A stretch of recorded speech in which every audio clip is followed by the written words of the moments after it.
hari Jumat seminggu yang lalu saya sowan ke Bapak Kardinal Pak Monsinyur Suharyo.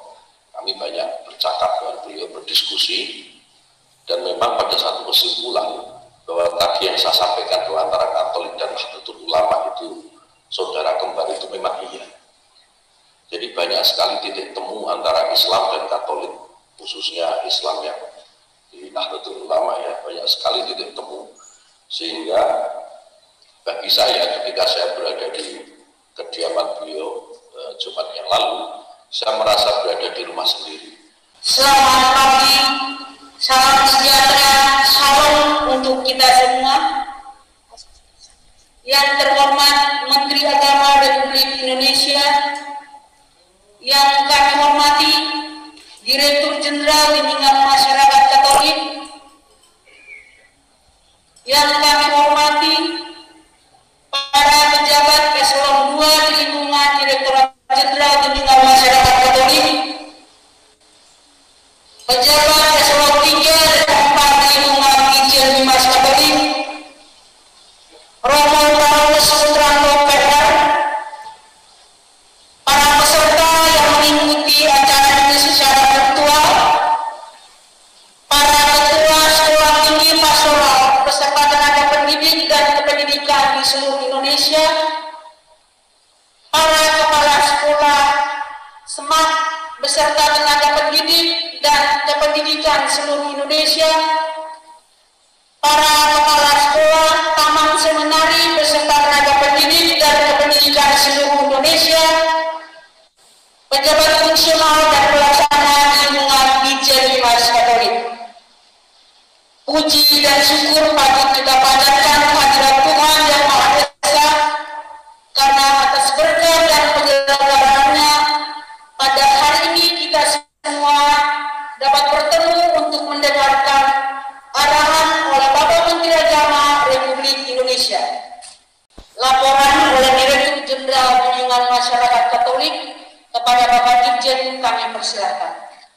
Yang saya hormati Bapak Menteri Agama Gus Yakut Khalil Koimas, yang saya hormati Bapak Sekretaris Direktorat Jenderal Bimbingan Masyarakat Katolik, Bapak Direktur Urusan Agama Katolik, Bapak Direktur Pendidikan Katolik, Romo Paulus Putranto PR dari Gusbang Agung Jakarta, yang juga kami hormati para kepala bidang pembimas Katolik pada kantor wilayah Kementerian Agama Provinsi, para kasih penyelenggara Katolik pada kantor Kemenak Kabupaten Kota, para ketua atau ketua Sekolah Tinggi Agama Katolik Negeri Pontianak beserta pimpinan, Kepala Camat Negeri Samosir, ND dan Kerohong beserta pimpinan,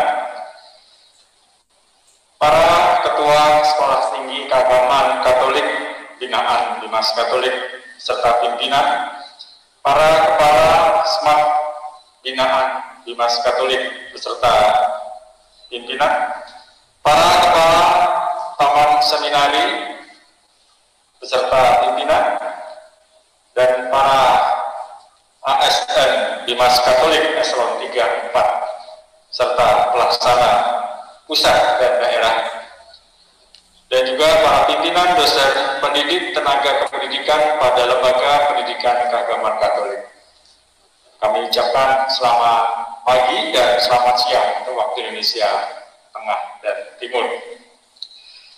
Dalam kesempatan ini perlu kami laporkan kepada Bapak Menteri Agama bahwa di hadapan kita sekalian telah hadir seluruh aparatur dari Bimas Katolik pusat dan daerah, baik yang berada di kantor pusat Jakarta maupun yang terserap dalam struktur di provinsi kabupaten kota, dan juga bersama dengan para pimpinan lembaga pendidikan keagamaan Katolik.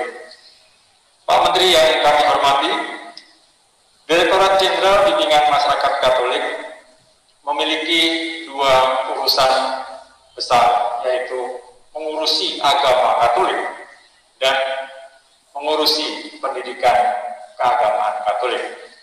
Dan oleh karena itu, kami semua di sini sangat mengharapkan arahan dari Bapak Menteri terkait dengan tugas dan fungsi kami mendampingi masyarakat Katolik Indonesia yang kelak nanti akan menjadi bagian yang tidak terpisahkan dari Negara Kesatuan Republik Indonesia, khususnya untuk membangun Indonesia maju. Pak Menteri yang kami hormati, Direktorat Jenderal Bimas Katolik mengelola satu sekolah tinggi keagamaan Katolik yang berstatus negeri, yaitu di Pontianak, Kalimantan Barat, dan mengelola 3 sekolah menengah agama Katolik yang berlokasi di Samosir, Sumatera Utara, ND, Nusa Tenggara Timur, dan Keroong, Papua.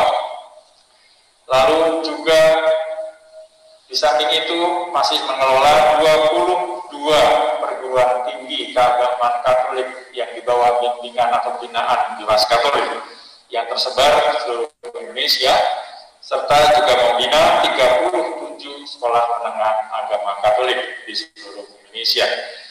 Di samping itu, Bimas Katolik belum memiliki sekolah-sekolah yang di tingkat SMP maupun SD. Namun Bimas Katolik mengelola pendidikan anak usia dini yang disebut dengan taman seminari. Ada 50 taman seminari yang ada di tanah air kita. Pak Menteri yang kami hormati, sejalan dengan arahan Pak Menteri pada Hari Amal Bakti Kementerian Agama pada awal tahun 2021 ini, maka para ASN atau para insan yang berkarya di Direktorat Jenderal Bimas Katolik Pusat dan Daerah bersama lembaga-lembaga pendidikan keagamaan Katolik di seluruh Indonesia menyatakan siap untuk mengikuti arahan khususnya terkait dengan semangat Kementerian Agama yang baru. Kami semua di sini sadar menjadi warga negara yang baik adalah siap untuk mengedepankan kepentingan bangsa dan negara di dalam konteks moderasi beragama. Dan kami juga paham bahwa bagian yang penting dari kehidupan berbangsa dan bernegara adalah meningkatkan semangat persaudaraan yang ada. Oleh karena itu, arahan dari Bapak Menteri akan memberikan semangat buat kami semua, khususnya saudara-saudara kami yang berada jauh dari pusat ibu kota. Dan kami berharap suatu saat nanti Bapak Menteri akan berkenan mengunjungi kita di bagian-bagian Republik Indonesia ini. Demikian laporan yang bisa kami sampaikan, sekaligus kami memberikan kesempatan kepada teman-teman Bimas Katolik di pusat maupun daerah untuk mendengarkan langsung arahan dari Bapak Menteri Agama. Demikian yang bisa kami sampaikan dan kami laporkan. Mohon maaf bila mana ada kekurangan, dan kami ucapkan selamat pagi, selamat siang untuk Indonesia Barat dan Indonesia Tengah dan Timur. Salam sejahtera untuk kita sekalian. Terima kasih. Arahan oleh Menteri Agama Republik Indonesia kepada Bapak Menteri Agama kami persilakan. Selamat pagi, salam sejahtera untuk kita semua, salam. Yang saya hormati Saudara Dirjen Bimas Katolik Ustadz Yohanes Bayu Samudro. Ustadz itu sebenarnya bukan milik Islam, Pak. Ustadz itu guru kalau dalam bahasa Indonesia. Jadi saya kira Pak Dirjen ini kan guru kita semua, termasuk guru saya, terutama dalam memahami ajaran-ajaran agama Katolik. Saya tahu beliau kapasitasnya sudah melebihi guru sebenarnya, dosen itu, Pak. Yang saya hormati ini Bapak-Bapak Ibu sekalian, segenap pegawai Direktorat Jenderal Bimbingan Masyarakat Katolik, para pendidik dan tenaga lembaga kependidikan, lembaga pendidikan keagamaan Katolik, dan teman-teman semua, para pejabat eselon 2, 3, dan 4, serta yang ada di Zoom ini di live melalui Zoom ya. Kita mungkin belum bisa bertemu secara langsung, tetapi Zoom ini lumayan membantu kita, menolong kita sehingga kita bisa saling sapa sekarang. Mudah-mudahan kita semua dikaruniai kesehatan, kebaikan untuk kita semua oleh Tuhan Yang Maha Esa. Dan hari ini, pagi ini kita diberikan kesempatan untuk bisa bersilaturahmi, untuk saling bertemu dan saling mengenal satu dengan yang lain. Karena kalau kata orang, tak kenal maka tak sayang.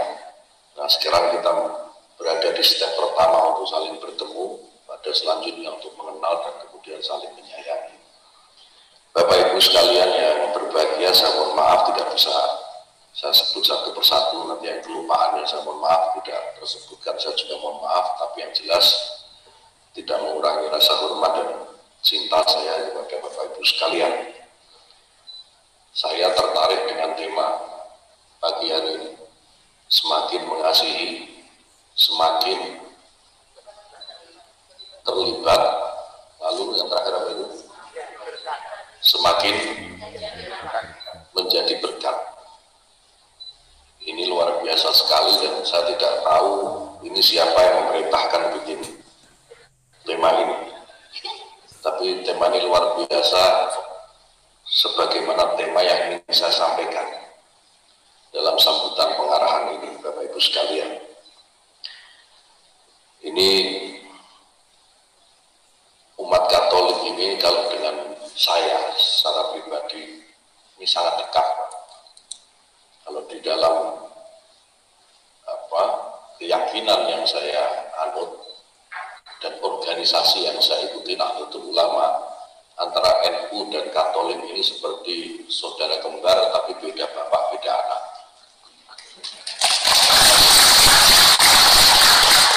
Jadi saya berbahagia sekali berkesempatan pagi hari ini bisa bertemu dengan saudara kembar saya, begitu kira-kira. Dan mudah-mudahan ini menjadi modal kita bersama, modal kita sebagai warga negara untuk terus mengembangkan sikap toleransi dan saling menghargai satu dengan yang lain. Saya perlu sampaikan dan ceritakan di kesempatan ini, hari Jumat seminggu yang lalu, saya sowan ke Bapak Kardinal, Pak Monsinyur Suharyo. Kami banyak bercakap dengan beliau, berdiskusi, dan memang pada satu kesimpulan bahwa tadi yang saya sampaikan bahwa antara Katolik dan Nahdlatul Ulama itu saudara kembar itu memang iya. Jadi banyak sekali titik temu antara Islam dan Katolik, khususnya Islam yang di Nahdlatul Ulama ya, banyak sekali titik temu. Sehingga bagi saya ketika saya berada di kediaman beliau Jumat yang lalu, saya merasa berada di rumah sendiri. Saya sampaikan kepada Pak Kardinal, banyak pengalaman saya masuk pertama kali ke katedral, karena sebelumnya itu saya bisa melihat dari luar. Begitu saya masuk, betapa takjubnya saya tuh merinding, itu masuk ke katedral itu merinding. Bagaimana ada bangunan sehebat ini, itu tempat beribadah umat Katolik, dan ini tidak membuat umat Katolik itu jumawa, tetap dalam kesederhanaannya, tetap dengan sikap yang santun dan kebijaksanaannya, dan itu tercermin sekali di dalam pribadi Kardinal Suharyo. Saya menyampaikan kepada beliau, Pak Kardinal, saya merasa berhadapan-hadapan dengan kiai saya ketika berhadapan dengan Kardinal Suharyo, dengan Pak Kardinal. Betapa orang yang sangat lembut, sangat santun, gitu, sangat bijaksana, dan beliau bicara dengan saya dengan bahasa Jawa, Pak. Saya sampaikan kepada beliau, Pak Kardinal, jangan pakai bahasa Jawa lah. Kalau pakai bahasa Jawa itu terus promo inggil bahasa Jawa beliau itu. Kalau jangan mau pakai bahasa Jawa, mau saja sama saya. Beliau tidak mau, maunya promo inggil. Setelah kita masa pakai bahasa Jawa, pakai bahasa Indonesia saja. Karena saya merasa tidak lebih terhormat dari Kardinal. Saya kira kesalehannya harus menjadi contoh bagi semua umat. Tidak peduli itu umat Islam, umat Katolik, Kristen, dan yang lainnya. Saya kira sikap yang ditunjukkan oleh kehidupan seorang yang semakin dekat dengan Tuhan itu seharusnya semakin lembah manah kalau dalam bahasa Jawa, semakin bijaksana dan semakin menghargai orang lain. Jadi kalau ASN di lingkungan Kementerian Agama di Bimas Katolik ini, di Dirjen Bimas Katolik ini, kok sikapnya masih jumawa, sikapnya masih sombong saja, sikapnya masih seenak udelnya sendiri, itu berarti belum dekat dengan Tuhan. Jadi harus lebih dekat kepada Tuhan, apalagi korupsi. Kalau masih ada jajaran Bimas Katolik ini yang tergoda untuk melakukan korupsi, kolusi, nepotisme, mengambil hak-hak orang lain bukan menjadi haknya, itu patut diduga ini belum dekat dengan Tuhan. Jadi tesis saya, semakin dekat orang dengan Tuhan, semakin dia ini sempurna, Pak. Jadi kalau masih itu tadi kita temukan sikap seperti yang tadi saya sampaikan, saya kira perlu rajin-rajin untuk mendekatkan diri kepada Tuhan. Saya mengingat betul apa yang disampaikan Pak Kardinal pada saat tempoh hari, bahwa begini, orang Katolik itu umat yang pasti tertib. Ini apa yang disampaikan Pak Kardinal ya. Umat Katolik itu orang yang pasti tertib, taat peraturan. Dan kita memiliki semacam sistem hukum di dalam agama Katolik jika umat Katolik tidak mau tertib dan tidak mau taat kepada hukum yang berlaku. Nah, saya harap apa yang disampaikan oleh Pak Kardinal tempoh hari ini juga menjadi pegangan bagi kita semua, terutama saudara-saudara ASN di lingkungan Bimas Katolik. Saya membayangkan alangkah berbahagianya kita, alangkah berbahagianya Ibu Pertiwi gitu ya, kalau spirit dari umat Katolik yang disampaikan oleh Kardinal ini bisa dipegang kuat-kuat oleh ASN yang beragama Katolik. Tinggal selangkah lagi Indonesia ini menjadi lebih maju, lebih makmur jika semua umat beragama sebagaimana yang disampaikan oleh Pak Kardinal. Dan saya sampaikan kepada Pak Kardinal, saya memiliki harapan seharusnya kalau memang seperti itu Pak Kardinal, umat Katolik ini tertib, umat Katolik ini taat pada hukum dan peraturan, biarlah umat Katolik ini menjadi contoh bagi umat lain dalam tertib kepada hukum dan peraturan. Bagaimana apa yang disampaikan oleh Pak Kardinal itu benar-benar kita pegang, dan teman-teman di lingkungan Bimas Islam ini menjadikan standar. Karena kan imam terbesar, imam paling tinggi di Katolik beliau di Indonesia. Harus kita ikuti, sama seperti saya mengikuti perintah kiai saya kira. Dan jika Bapak Ibu sekalian mengikuti perintah kardinalnya sama dengan kami yang di Muslim mengikuti perintah kiai.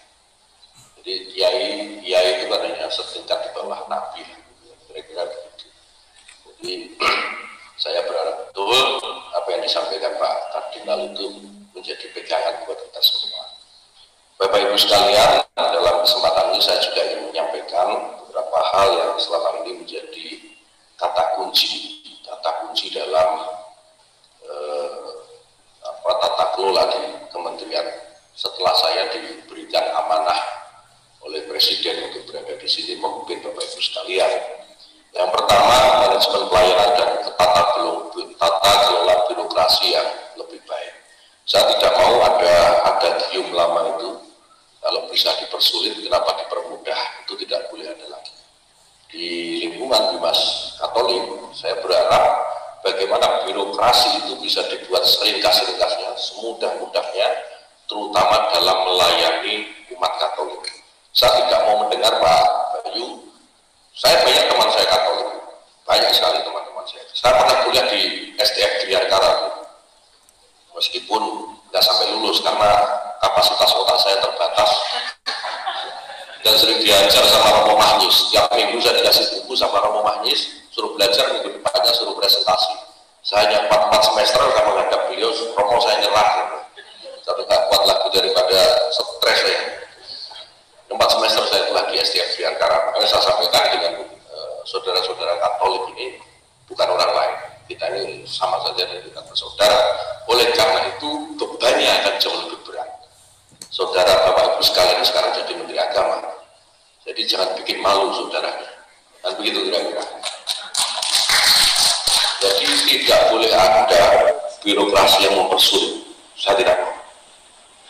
Nanti kalau saya ada aduan dari teman-teman saya Katolik ketika mengurus sesuatu gitu ya di lingkungan kedirjenan Dimas Katolik, kok ada yang merasa dipersulit, hati-hati Bapak Ibu, sanksi berat itu.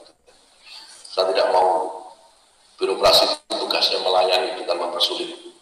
Teman-teman di daerah juga begitu.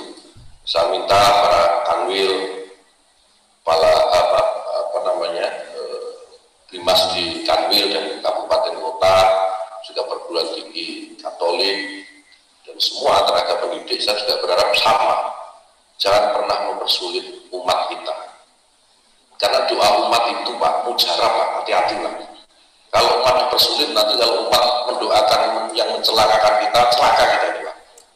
Ya, saya mohon betul tata birokrasi benar-benar, tata kelola birokrasi benar-benar dikelola dengan baik, diperpendek rantai pelayanannya, semakin cepat, semakin baik. Jadi mudah-mudahan ke depan ini juga benar-benar bisa diwujudkan. Yang kedua, saya juga ingatkan terkait dengan moderasi beragama. Ini menjadi salah satu mandatori yang diberikan Pak Presiden kepada saya, dan sekaligus menjadi tugas kita bersama. Moderasi beragama ini penting karena Bapak Ibu sekalian, saya tidak menginginkan kejadian-kejadian beberapa tahun lampau itu, bagaimana agama menjadi alat politik, agama menjadi alat perebut kekuasaan, agama menjadi terminologi untuk memecah belah, itu terulang lagi di masa depan. Saya ingin kita semua mengembalikan agama sebagai inspirasi, agama sebagai inspirasi atas perdamaian, inspirasi atas cinta kasih, inspirasi atas penghormatan terhadap yang lain satu dengan yang lain. Karena pada dasarnya agama itu memang diturunkan untuk menciptakan kedamaian. Agama diturunkan untuk mengembangkan cinta kasih, toleransi dan penghargaan atas sesama. Tidak ada agama saya kira di muka bumi ini yang diturunkan Tuhan untuk memecah belah, tidak ada. Tidak ada norma agama yang mengajarkan kita untuk berkonflik satu dengan yang lain, pasti tidak ada. Semua agama menghendaki hubungan baik, ketenangan, cinta kasih kepada sesamanya. Nah, untuk kesempatan kali ini saya juga ingin sampaikan terutama kepada kita semua, ASN di lingkungan Kementerian Agama di Dimas Katolik. Saya kemarin ketika soal kardinal ini juga diceritakan bagaimana masih ada gereja Katolik yang belum bisa meneruskan pembangunan tempat ibadahnya. Sudah bertahun-tahun di Cicurug dan di Kota Bekasi, Pak. Betul, Pak? Dirjen. Kenapa ketika awal saya menjadi menteri kok nggak dilaporkan ke saya? Kayak begini-begini harus segera dilakukan tindak lanjut, tidak boleh dibiarkan. Karena pada prinsipnya mendirikan tempat ibadah itu dilindungi oleh konstitusi kita. Undang-Undang Dasar kita pasal 2829 itu melindungi setiap warga negara untuk mendirikan tempat ibadah. Tidak boleh mendirikan tempat ibadah dilarang. Tentu ada aturan-aturan. Kalau aturan-aturan sudah dipenuhi, sebagaimana disampaikan Pak Kardinal kemarin di kasus di Kota Bekasi dan di Cikarang dan di mana? Ada dua gereja, di Curug atau tahu salah. Ciledug. Di Ciledug itu semua proses sudah dilalui, IMB sudah ada, tapi kita cabut lagi, IMB ada cabut lagi. Ini kenapa persoalan? Jadi saya kira teman-teman di Dimas Katolik ini kayak begini-begini nggak usah nunggu perintah, langsung diadvokasi, langsung dimitigasi, persoalan-persoalan, carikan jalan keluarnya. Sudah bertahun-tahun kata Pak Kardinal, saya kaget juga, saya ini jadi menteri baru sebulan dapat laporan ada tempat ibadah agama Katolik yang sudah bertahun-tahun tidak bisa didirikan. Ini kan tidak bisa. Kayak begini-begini tidak boleh dibiarkan. Selalu ada tantangan itu, Pak. Hambatan itu selalu ada. masalah itu selalu ada, tetapi masalah itu tidak boleh dibiarkan. Masalah itu kalau kata Gus Dur, guru kita semua, saya kira umat Katolik juga tahu, Gus Dur itu mengkategoriskan masalah ada dua. Satu, masalah yang bisa dipecahkan, dan kedua, masalah yang tidak bisa dipecahkan. Kalau masalah yang bisa dipecahkan, ya berarti bukan masalah, mau bisa dipecahkan. Kalau masalah tidak bisa dipecahkan, ya nggak usah dipikir, mau tidak bisa dipecahkan, yang dipikirkan gitu. Tapi untuk urusan gereja yang sudah izinnya sudah lengkap, rumah ibadah yang surat izinnya ini sudah lengkap, prosedur hukum sudah semua ditempuh, tetap tidak bisa berdiri, ini masalah yang bisa dipecahkan, bukan masalah yang tidak bisa dipecahkan. Negara kita ini negara hukum, negara yang melindungi semua warga negaranya atas hak untuk beribadah, termasuk mendirikan tempat ibadah. Tidak boleh ada seorang pun, kelompok manapun yang menghambat berdirinya tempat ibadah, tidak boleh. Jadi selama aturan dipenuhi, tempat ibadah harus berdiri. Gitu Pak Dirjen, ya, saya tidak mau ada kasus-kasus ini terulang. Kan ada tanda-tanda pasti ini muncul masalah, ada tanda-tanda. Ini kayaknya ada tanda-tanda akan muncul masalah, segera dilakukan mitigasi. Kalau tidak mampu, kira-kira tidak mampu, segera laporkan saya, supaya kita carikan jalan keluarnya bersama-sama.